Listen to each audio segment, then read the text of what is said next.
Hello, my friend.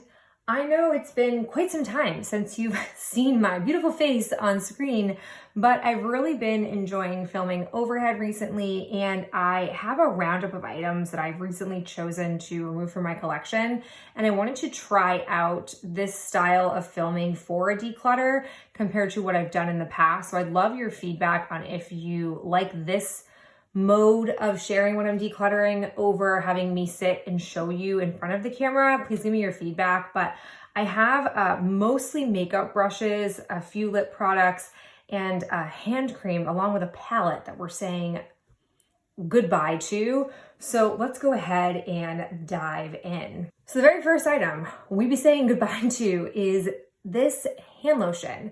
I have an abundance of hand lotions, and I've been trying to essentially low key on the side without a project, trying to progress through them, intentionally making myself aware of them so that I don't buy more. A lot of them were gifted to me all kind of at once. So it was an unintentional acquisition, but I received a trio of these Arbonne hand lotions, and this was in the scent Jasmine, and I was very, very excited to pull it out and use it. I cannot stand the scent of this. I don't know what it is. It just comes across as like a grape candy.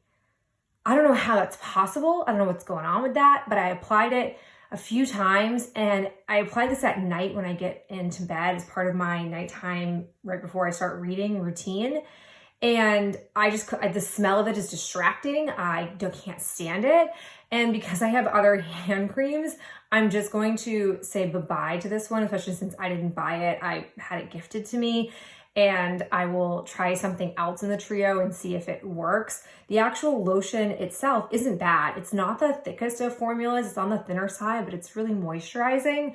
I just can't do the scent. So this one is being passed along into the abyss of products that don't work for me. I have a makeup sponge. This, I believe, is the e.l.f. under eye sponge. I think it comes in a under eye set that they sell. I'm pretty sure it's this set. So we'll just talk about both of these at the same time. I'm getting rid of this sponge. I used it a couple of times. This thing sucks up product like nobody's business.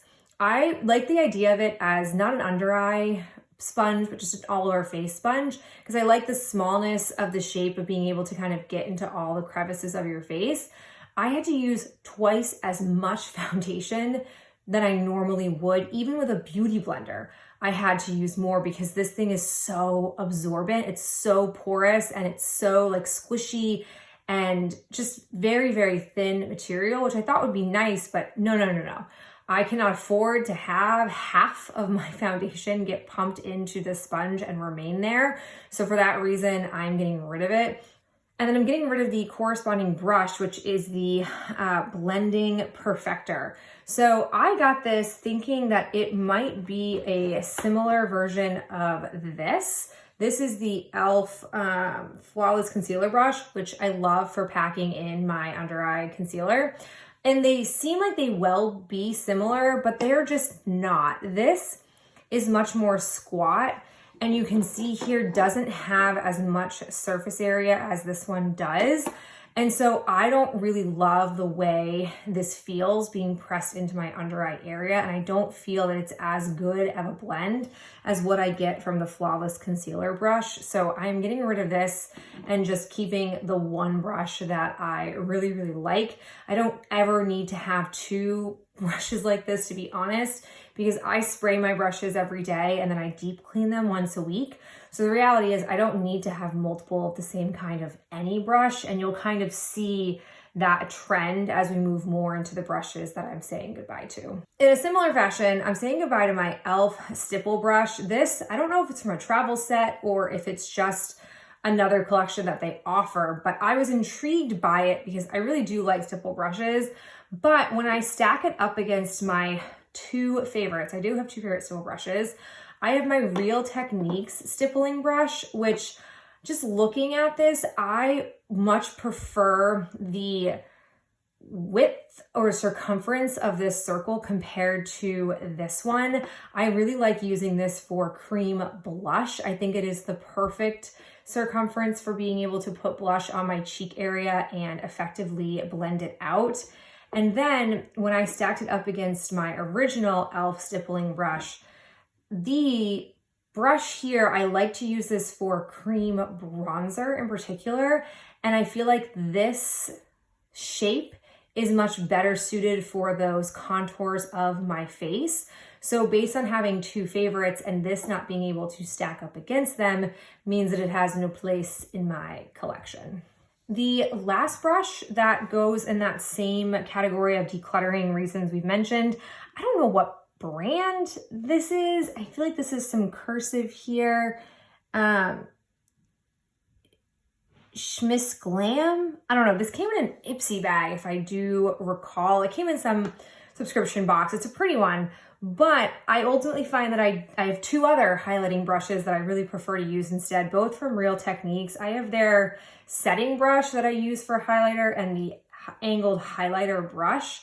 I at first was stacking these two up against each other, but I find with this, it's just way too big for highlighting. Like I get highlight all over the area way too much when I use this bigger brush, and I have no other need for a brush of this size and style with my typical routine. So ultimately it gets bumped out as just being pretty, but doing nothing else for my brush collection. So I'm probably gonna part ways with it. We have two crease brushes. I am a crease brush fiend. I really enjoy trying out crease brushes. And for a while I was looking for like the perfect one. I do think I have found the one that I love the most for not blending, but just putting and packing in product into my crease.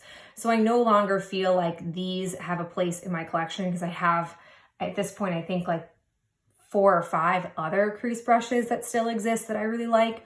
So I'm parting with the Fluffy Eye Blender brush from e.l.f. And then I also am getting rid of the BMX 430 crease brush from Moda Pro. Since I mentioned I had a favorite I thought I would show you, I don't know if Morphe still makes this, but this is the Morphe M506. This is the perfect size for my crease area, and it's fluffy enough that I get quite a bit of product in there with no problem. I love this. Don't love Morphe as a company. I've had this brush for years and I've since evolved my opinion on them, but I have yet to come across another brand that has a brush like this. I really, really love it. Ooh, turns out I have another crease brush that I didn't realize was a crease brush. This is the Essence Angled Crease Brush. This is not the kind of brush I use for my crease. It's not the kind of brush I use to put any shadow on my lid, so it really has no existence in my collection. I have 2 of the same shaped brushes, a little bit different in size, but same principle. This is the e.l.f. Professional Blending Eye Brush, and this is the Precision Highlighting from Chloe. I don't use these, either one of these. I've never been drawn to this type of brush for highlighting or for my eyes, and they've just collected dust. I've had other ones that are like this that I've gotten rid of, and I just realized that I don't need any. I don't need any of this size or shape because I never pull for them. Final 2 brushes I'm parting with, also eye brushes. I have this ColourPop brush. This I feel like came out when they were first starting their brush collection. I don't love this brush. I also don't think this brush works very well with their eyeshadows, interestingly. I just don't feel like it is great for putting on shadow the way I prefer to. And then I'm getting rid of this old Eco Tools flat brush because I have a few other flat brushes that are a little bit less large, a little bit smaller, but serve the same purpose. And I like the smaller ones better because I don't have a ton of lid since I do have hooded eyes. I've also decided to part ways with a palette. We are saying goodbye to the In the Balm of Your Hand Greatest Hits Volume 1 palette.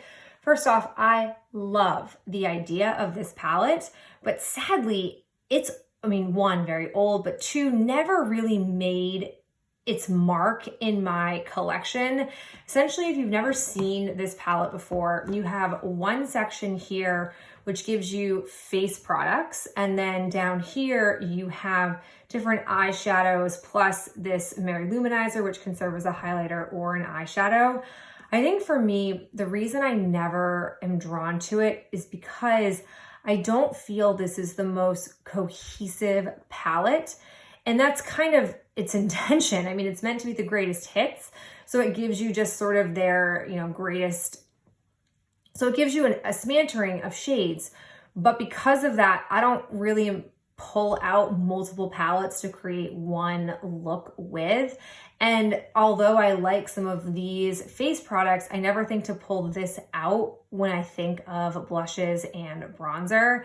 And over here, I have two cream products, but I already had owned the How About Them Apples palette. I actually panned it, and I didn't need to be using this on top of it. And you can clearly tell these have expired. I was willing to keep the palette anyways because I can just close this section off, but I just don't pull for it. It's really old. I want to say it's 2017, maybe 2017, might be 2016, and I just am never pulling it. So I'm going to go ahead and finally accept its reality and move it out of my collection. Our final two products are lip products. Might be controversial, both of these being decluttered, but I'm getting rid of the Maybelline Lifter Gloss in the shade Moon. These have received so much buzz. In fact, it was so hard for me to get my hands on them when they were first released. But I just gotta tell you, I don't love giant no-foot applicators. I just think that they're unnecessary. I don't think I have particularly small lips, and I still feel like this is overwhelming. I also hate the smell flavor of this. It has this vanilla scent, but it also has this chemical-y scent. I don't think that it is expired. I mean, these are pretty new in general and new in my collection, but I just don't enjoy the sensory experience. And I have so many glosses. I've really been a little goblin about glosses despite all the mask wearing in my life. And so as much as I like the look of this on my swatch hand here, I just don't like the experience. And so for that reason, I am parting ways with this. And then this is relatively new, just came in the mail about a week ago. This is the ColourPop Fresh Kiss Lip Cream in 411. I was really into the idea of these, but this only problem I have with it, I don't like this color on me. This is half of my battle. I feel like when it comes to picking out foundations and picking out lip colors online, I am atrocious at it. This shade is just way, way too nude. And so it basically mutes out my lips in I think an unattractive way. And so as much as I like the texture of it, I like the experience of it, it's not a color that I'm going to wear. So I'm going to just let her go and move on.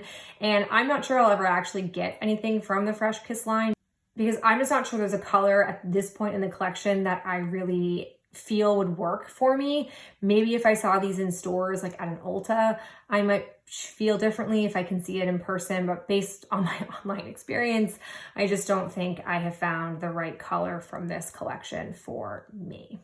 All right, friends, so here you have it. These are all the products that I have in the last 5 or so weeks tested out and come to realize just don't have a place in my body care or mostly makeup collection. I'm somebody who likes to declutter in real time, so I like to test something out and then make a decision. And based off of playing with these, I just don't feel that they really deserve a place in my coveted makeup space. As always, I'd love to know your thoughts on the products that I am getting rid of. Any favorites for you or any things where you kind of align with my feelings about them, please share down below in the comments. Thank you so much for being here and watching me here and allowing me to share my thoughts with you about these products. I hope you're having a fabulous day, and I'll talk to you in my next video real soon. Bye.